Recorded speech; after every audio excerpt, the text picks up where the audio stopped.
Hello everyone, this is Serious Trivia. Welcome back to another episode of our Let's Talk Lore, The Last Tyrant. We're on episode 5, titled Ding Yuan and Lü Bu. Now it's been a while since we continued this series, so a little quick recap of what's happening so far is that in our last episode, Dong Zhuo has secured the young emperor and his younger brother outside the capital as the eunuchs made a last-ditch effort to escape with the two young boys. And now Dong Zhuo is returning to the capital with the young emperor in hand. And we have to kind of realize what Dong Zhuo's forces at this point was. If we recall before, when Dong Zhuo was leaving his post from the Liang province, the original emperor Liu Hong, before his death, tried to reduce his military force to make him a bit weaker of an influence on the frontiers.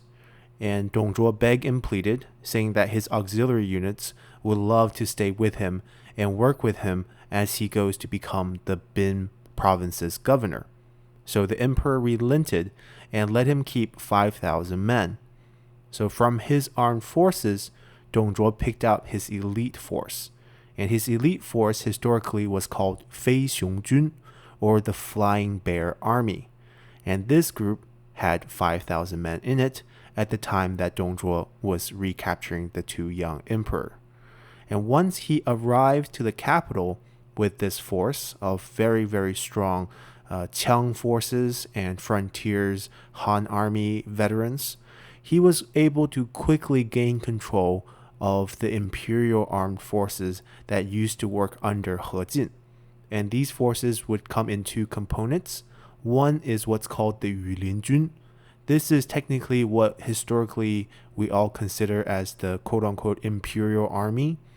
They are a very elite force of guards, probably represented in game by the protector of heaven and the defender of earth. And this is a very small elite force.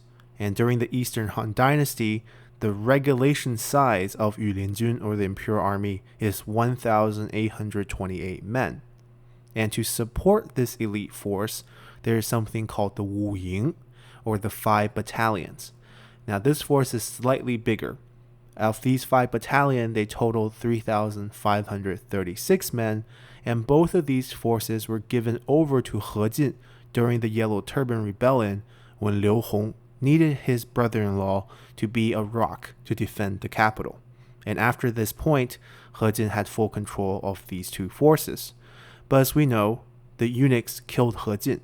And in the ensuing chaos, these forces are now leaderless, because not only is He Jin dead, He Jin's younger brother He Miao is also dead, because He Miao was always seen as someone who worked with the empress, and since empress was the one who invited He Jin into the palace that got him killed, He Miao was killed very soon after. And Dong Zhuo's brother Dong Mian actually took part in killing He Miao. So Dong Zhuo's force comes into the capital and quickly seized control of the imperial forces that are now leaderless. So Dong Zhuo is now very powerful with over 10,000 men in the capital, which is a very solid force.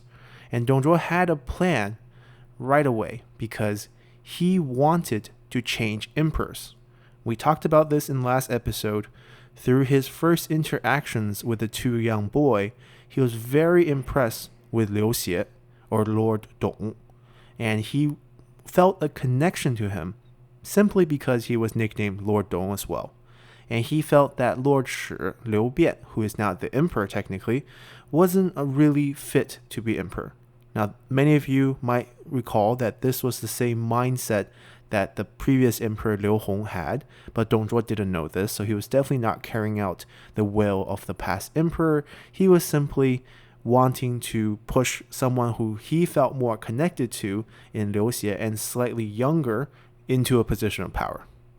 So to do this, Dong Zhuo hosted a big feast once he entered the capital, and he invited all the court officials to the feast, where he was going to bring up this plan. So halfway through the feast, as the drinks and food were flowing, he stands up and makes a toast.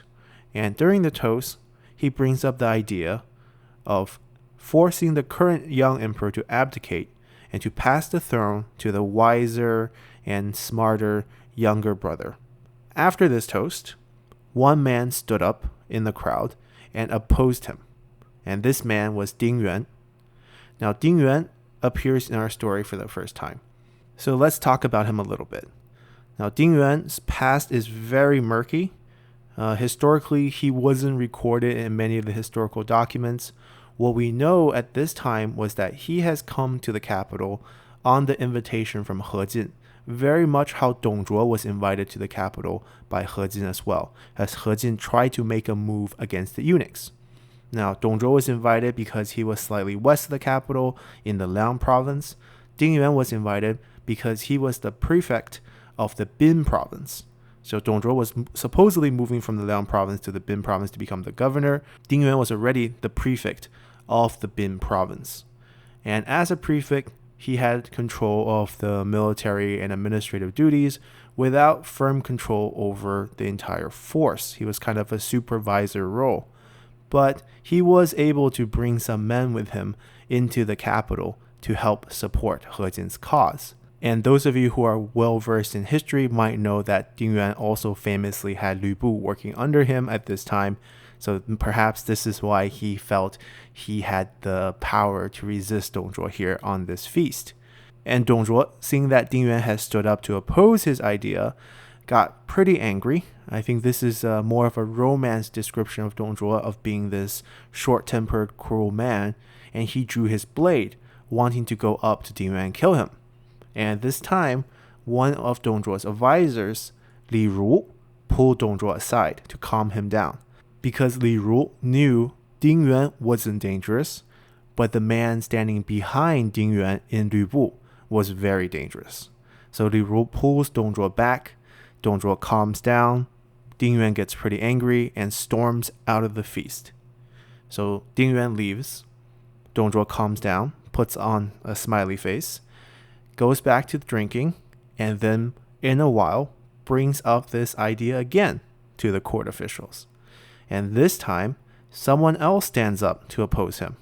And this person is Lu Zhi.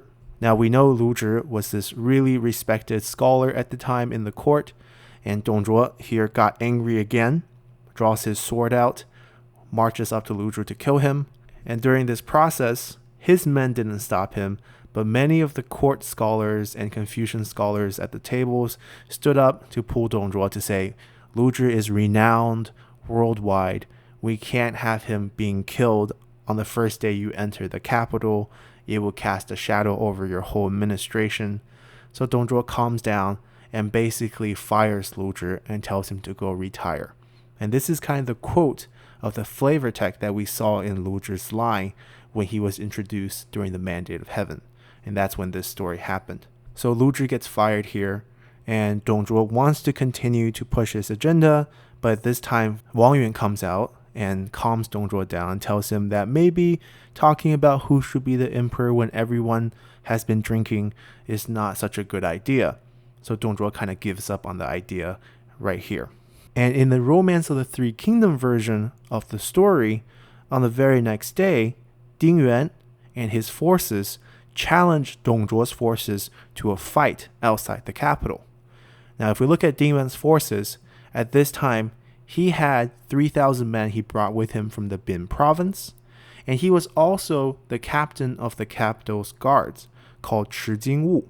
And this was a job that he got after he came to the capital to assist He Jin. And he had 720 capital guards under his control. Now, it's a much smaller force compared to Dong Zhuo's force at this time, probably 1/3 in size, but in the novel version, he had Lü Bu come out to fight in a duel, and Lü Bu beat back Dong Zhuo, and then the forces charged, and Dong Zhuo took a loss.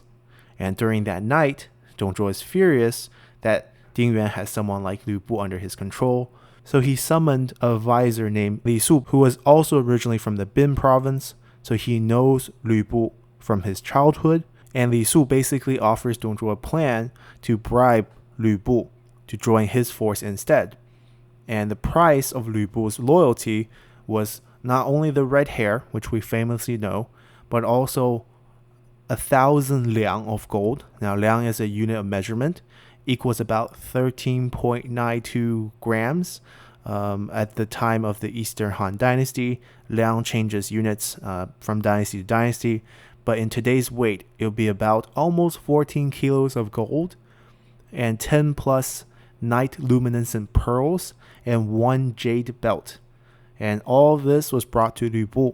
And as we famously know, Lü Bu took these bribe and murdered Ding Yuan in the middle of the night inside the military camp, took over the army, and joined Dong Zhuo's side, making Dong Zhuo the undisputed force inside the capital. Now we're going to rewind a little bit and talk about these stories from a more historical point of view, because so far a lot of this material is from the Romance of the Three Kingdoms. And we can't really help it because Ding Yuan and Lü Bu's betrayal story never made it into any historical recordings. The only line we have is basically saying Dong Zhuo asked Lü Bu to kill Ding Yuan, and that's all we know. So piecing back together some historical document, what we know is that Ding Yuan was the prefect of the Bin province, which tells us one thing very clearly, is that we know Ding Yuan wasn't born in the Bin province like Lü Bu, because the Eastern Han Dynasty had a very clear rule that the governor and the prefect positions in charge of a whole province cannot be someone from that province. This was to reduce the risk of rebellions. So that's why Dong Zhuo got all his high promotions into the Bin province as well instead of the Liang province, because he was from the Liang province. So we know Ding Yuan wasn't a local boy, but the men he commanded were all local forces. And the Bin province, much like the Liang province, was a frontiers province. So a lot of the men were very capable fighter. And some of the more famous generals that came from Ding Yuan's force is actually generals like Zhang Yang and Zhang Liao. Now they're not related, but both of these generals worked under Ding Yuan. And when He Jin had first asked for help, Zhang Liao and Zhang Yang both went to the capital first before Ding Yuan went there. And that is why Zhang Liao would eventually join Dong Zhuo's forces, because he joined as part of He Jin's remaining forces, and later on Zhang Liao would follow Lü Bu because they're both from the Bin province. And that's why Zhang Yang would also take in Lü Bu later on, after Lü Bu bounced around between Yuan Shu and Yuan Shao, after the big civil war within Dong Zhuo's faction post Dong Zhuo's death. So Zhang Yang takes him in because they used to work together, and they were all from the Bin province. But Ding Yuan wasn't from the Bin province. This is a key fact. Remember that. And Lü Bu's official job title under Ding Yuan wasn't a general. Lü Bu, despite his strength, was given the job of a secretary, or 主簿. Now this is a very personal job, right? You're the personal secretary to the prefect, so you stayed with him all the time. But it wasn't a very glamorous job. So deep down inside, I think we can infer some of the reasons that Lü Bu eventually betrayed Ding Yuan wasn't for wealth or for a horse. I don't think these things were actually offered to him during the persuasion process. I think historically, all Dong Zhuo needed to do was promise Lü Bu full control of the Bin province forces after killing Ding Yuan and basically replacing him. So it was kind of a power grab from someone who feels super confident and arrogant about his abilities, but was kept in a much minor role by someone who was not even from that province. And that's why after Lü Bu killed Ding Yuan, many of the forces under Ding Yuan, let's say Zhang Liao, never really hated Lü Bu for it, because Ding Yuan wasn't one of them. So I hope this explains kind of the whole Lü Bu and Ding Yuan part of the story, and we can move on with our Dong Zhuo lore series now that Dong Zhuo has full control of his forces, with Lü Bu joining his side as well.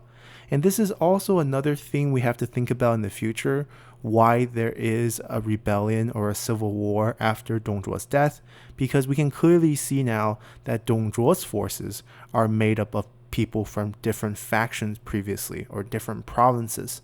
Like you have Lü Bu's force from the Bin province, you have Li Jue and all of Dong Zhuo's original following from the Liang province, as well as some of the capital forces that joined him following He Jin's death.